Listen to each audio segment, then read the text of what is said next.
Você já escondeu que tava sentindo dor, que tava com algum desconforto físico, mental, e na verdade você não tava bem. Muito pelo contrário, você tava se sentindo péssimo, você tava se sentindo mal. A gente vive em um mundo em que admitir que dói é quase como se fosse uma falha moral. Eu, por exemplo, eu tenho dor crônica. Sou portador de dor crônica. Eu sinto dor 24 horas do meu dia. E quando eu falo isso para as pessoas, a reação instantânea é que vai dar tudo certo, que eu vou me curar em algum momento, que vai passar. E, enfim, eu já passei por diversas situações. Quando não aparece a questão religiosa de que eu preciso procurar Deus, divindades e um monte de outras coisas. Ou que o poder para me livrar disso tá dentro da minha cabeça, ou seja, tá dentro da minha própria mente, e eu sou responsável por pensar positivo e seguir em frente. E tudo isso como se a dor ela precisasse ser resolvida imediatamente, na hora, escondida, cortada, cancelada da minha do meu modo de viver. Durante muito tempo, eu achei que era assim, sabe? Só hoje, depois de passar por diversos tratamentos e encontrar linhas psicológicas, que eu consegui chegar no. Aliás, eu não consegui chegar, tô nessa busca, né? Mas cada vez mais eu venho percebendo que quando se trata de uma condição como a minha, não importa o que a sociedade está tentando pregar, que o capitalismo está tentando me forçar, eu não posso brigar com isso. Não vai passar. É isso, não tem cura. Não vai passar, eu tenho que viver com isso. E tenho que cuidar da minha saúde para que isso não se intensifique, não piore. Mas no fim, as coisas não vão deixar de ser quem elas sempre foram por conta da dor que eu sinto, infelizmente. E, enfim, eu tô expondo esse ponto aqui para falar desse livro que eu li recentemente. Não sei se dá pra ver aqui, mas acho que dá sim. Esse livro aqui, Sociedade Paliativa, A Dor Hoje. Bin-Shu Han, acho que é assim que pronuncia.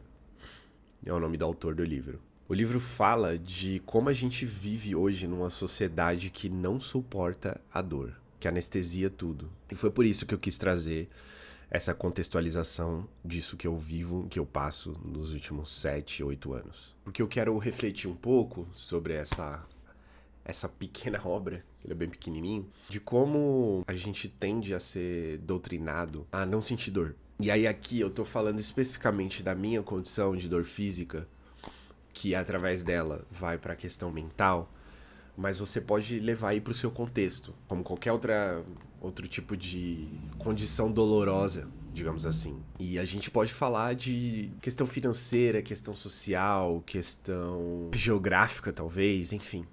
Aí você analisa e decide qual você vai percorrer aqui durante o vídeo. E a minha, eu tracei esse paralelo em relação à dor física.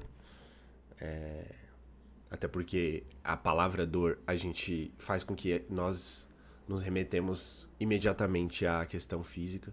Mas você pode escolher aí qualquer outra linha para refletir sobre esse livro. Quando você vive com dor crônica, ou seja, você sente dor no seu corpo 24 horas, a parte mais difícil é lidar com comparações. Porque dependendo do que o outro conquista, você se questiona: será que eu nunca vou conseguir chegar nesse nível, conquistar esse lugar, esse objeto, esse cargo, ou seja lá o que for? Porque eu preciso viver diferente, eu preciso pausar mais, eu preciso constantemente fazer contas para comprar remédios, já que não temos dinheiro em abundância. você deve se questionar, geralmente você se questiona, e aqui falando geralmente você, mas eu faço isso constantemente, tende a se colocar num lugar de dificuldade extrema, porque de fato é. De fato não é fácil. E você vai aprendendo a aceitar que ninguém quer saber da sua dor, ninguém quer falar sobre isso. Porque como eu disse agora há pouco, a culpa é quase sua, a culpa é sempre quase sua. Quantos textos e coisas eu já li de pessoas ligadas à psicanálise, por exemplo, falando que o grande problema é não soltar pra fora, de que eu seguro mágoas e etc. E aí você se sente culpado, como se a culpa fosse sua de ter uma condição no seu corpo, ou no seu cérebro, ou ambos, de que faz você sentir dor a todo instante, e ainda por cima a culpa é sua. E reclamar é bem chato, então quando eu vou falar pra uma pessoa, quando você aí que passa pela mesma situação vai falar pra uma pessoa que tem determinada condição que te atrapalha constantemente, a gente se sente meio merda, assim, né? A gente se sente meio reclamão de tudo e... Como assim? Como assim nesse mundo atual que a gente tá, vou ficar reclamando, sendo que comparado com a Idade Média, hoje em dia, a minha vida é muito melhor, sabe? E o autor, nesse livro, fala uma coisa que me chamou muita atenção, que eu grifei e fiquei pensando sobre isso durante muito tempo, que ele diz que a dor lhe rouba a fala. E é exatamente assim que eu me sinto. Porque se você fala, você tá reclamando, se você sente isso durante muito tempo, você tá, sei lá, tentando acertar nas coisas erradas, tentando fazer os tratamentos errados, ou simplesmente ignorando a sua cabeça, a sua mente. E mais uma vez, isso tudo volta contra você. Então, é um círculo giratório que sempre vai parar no centro e esse centro é você. Então a dor, ela não cabe num post de Instagram, num GIF motivacional, num vídeo motivacional. Não cabe. É algo muito maior que isso, sabe? E cada pessoa vive a sua própria particularidade. E dependendo do que for, talvez da plataforma que você queira estar falando sobre isso, e aqui eu não tô falando de rede social nem nada, mas o formato que você entrega aquilo, seja por vídeo, por texto, ou uma simples conversa com um amigo ou amiga sua, às vezes esse formato não te cabe. E a gente vai precisar lidar com isso. Então, na minha visão, o problema nunca vai ser a dor em si. Nunca vai ser. Na verdade, é o silenciamento. É como a outra pessoa silencia o que a gente sente e deslegitima aquilo ou valida aquilo em certo grau. E como a gente mesmo silencia o que sai da nossa boca e o que a gente expressa. Porque a sociedade paliativa, ela não tá nem aí pra sua dor, ela tá cagando pra sua dor. Ela tá foda-se pra sua dor. Ela quer que você se anestesie, que você engula, que você ressignifique, transforme, mude aí, aproveita. Aproveita que você tá sentindo uma dor e muda. Ressignifica essa situação, transforma isso aí num empreendedorismo, num empreendimento, num livro, num qualquer outra coisa que vai te gerar demanda, que, enfim, e no fim você fale, olha só como eu superei aquilo ali, tá bom, mas tem coisas que não tem essa virada, tem coisas que são crônicas, como a dor crônica, e a palavra crônica, eu não sei exatamente a etimologia da palavra, o significado exato da palavra, mas acredito que é algo constante. Então, por que ficar correndo atrás disso se a gente sabe exatamente que é algo constante? E aí, quando você não consegue chegar nesse contraponto, você se sente errado. E de novo a culpa é sua. Então o Han, ele vai chamar isso de sociedade paliativa, que seria essa sociedade que se livra ou tenta se livrar de toda a negatividade que existe, que transforma a dor em tabu. E aí o tal do seja feliz vira uma fórmula mágica. Aliás, na verdade vira uma fórmula de dominação. Por exemplo, nas redes sociais a gente vai ver que tá todo mundo postando que tá bem, sendo produtivo, muito bem de saúde, fazendo milhões de coisas legais. E aí quando alguém posta que tá mal ou se expõe, através ali de uma publicação, colocando em xeque sua vulnerabilidade, forças, vai passar, pô.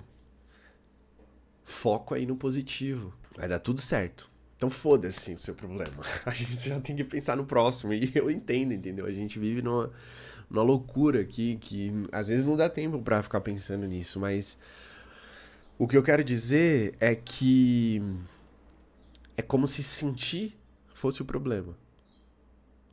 E na minha visão, olhando pra tudo isso, fazendo um comparativo com o que a gente vive hoje, sentir coisas boas e sentir que você tá sendo produtivo é muito bem visto. Já sentir dor, desconforto, é péssimo, entendeu?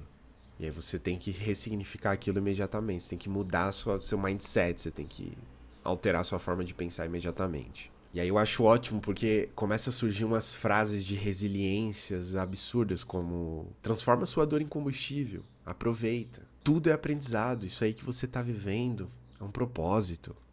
Vai dar tudo certo. Você só precisa entender e ressignificar aquilo. Eu acho extremamente bizarro, eu fico com ódio disso. Eu acho que se você tem um mínimo desconforto, você vai se identificar e aqui falando diretamente pra quem sente essa questão da dor crônica vai entender que é exatamente isso que acontece, é bem chato. A ideologia neoliberal transforma trauma em catalisador para desempenho. É isso que ela faz. Porque até a sua dor tem que render. Não importa. Ela tem que ser produtiva. Tem que virar produto. Tem que virar condição de venda, de preço, de valor. Ela tem que ser transformada em outra coisa. E de preferência que se encaixe nesse modelo. E aí a gente tem que viver anestesiado, scrollando, consumindo, performando felicidade. E as redes sociais acabam sendo esse mecanismo que se encaixa perfeitamente no que a gente vive hoje e de forma proposital. Porque será que deu tanto certo, né? E acabam virando esses analgésicos. Ao longo da leitura do livro, você vai percebendo que o outro ele vai desaparecendo quando ele tem uma dor. Ele é colocado de lado. Porque aquilo vira objeto. E assim, não tô distinguindo, tá? Não tô falando que quem não tem dor não vira objeto. Porque na minha visão, o que a gente vive hoje no Brasil e em metade dos países, mais da metade dos países da humanidade, faz o ser humano virar objeto, faz o ser humano virar produto. E nessa questão da sociedade paliativa, na minha visão, não é diferente, sabe? E aí é que tá a jogada, aí é que tá o pulo do gato. Objeto não sente. Objeto não dói. Sei lá, essa régua, ela não tem sentimento. Essa caneta, se eu jogar ela aqui, ela não sente, ela não dói. Objeto não dói. Então, a gente para de sentir com as pessoas. A gente tem que parar de sentir com a gente mesmo e depois a gente tem que parar de sentir com as pessoas. Então, essa troca, essa dualidade, entrega de vulnerabilidade, ela não importa mais aqui. E é tão doido isso que a gente vê acontecendo essa transformação até com a arte. E aí também vou me colocar aqui no lugar de alguém que escreve, que canta, que faz música, enfim. Porque eu acho que a arte tem muito esse lugar de provocar, de fazer doer, de perturbar, de mexer, enfim, de balançar as estruturas. Mas hoje tem que virar design, tem que virar marca. O artista tem que virar uma marca. E aí não pode, você tem que perder a sua estranheza, você tem que perder o seu desconforto, você tem que perder tudo o que pode incomodar pra se tornar palatável. E é muito doido, porque com a dor se começa a narrativa, que dentro dessas circunstâncias de marca, de construção de personagens, etc., a gente precisa de uma narrativa muito bem construída, e a dor faz isso. Ela se conecta muito bem com isso. através de uma dor, de um conflito, né, a gente tem uma boa narrativa. Porque ela produz intimidade, intensidade. O problema é que se a gente não pode sentir dor, a gente não consegue narrar. Ou se a gente não tá sentindo algum tipo de dor, a gente vai ter que criar para poder justificar e construir essa narrativa, essa coisa nova. E aí o que acontece? Vira quase uma fórmula, né? A gente inventa igual a performar. Então a gente tem que performar. Tanto no sentido de não tô sentindo, tenho que performar que estou, ou estou sentindo e tenho que performar que não estou. Então no fim vira um jogo de performance. E aí assim, comecei falando da minha dor crônica, divagamos aqui, com o intuito de comentar um pouco sobre o livro e fazer você sentir vontade de ler. É muito bom, eu recomendo demais, assim. E principalmente para pessoas que convivem com alguém com uma condição frequente de dor, assim. Ele não é nada específico para dor crônica, tá? Eu fiz todo um paralelo para trazer para minha realidade, então não importa, como eu disse, a sua não precisa ser exatamente como a minha condição, mas se você vive próximo de alguém, ou você mesmo, que tenha esse fator que influencia na mudança de vida ali, você vai gostar. E se você não tem também, você vai gostar muito, principalmente pela crítica que ele faz da sociedade atual. Então, recomendo demais. E aí talvez você esperasse uma solução, uma resposta, mas não tenho.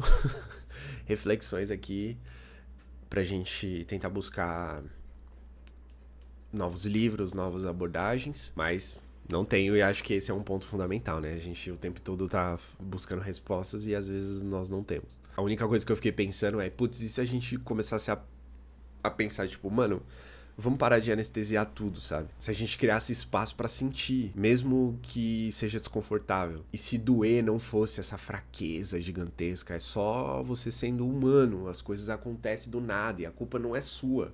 Tem fatores genéticos, tem fatores sociais, um ambiente que você tá inserido, enfim. E o Han também não resolve isso no livro, tá? Ele complica, se aprofunda, e foi exatamente isso que me atravessou. Então, se você quiser continuar refletindo sobre esse assunto, vai lá e lê Sociedade Paliativa. Aí depois você me conta, me manda uma mensagem, deixa os comentários, que a gente precisa ficar sempre debatendo sobre esses assuntos que eu gosto bastante e acho bem interessante. Então, se você chegou até aqui, obrigado por não querer se anestesiar junto ao meu desconforto e talvez ao seu desconforto. Valeu mesmo. A gente se vê no próximo vídeo. Um beijo.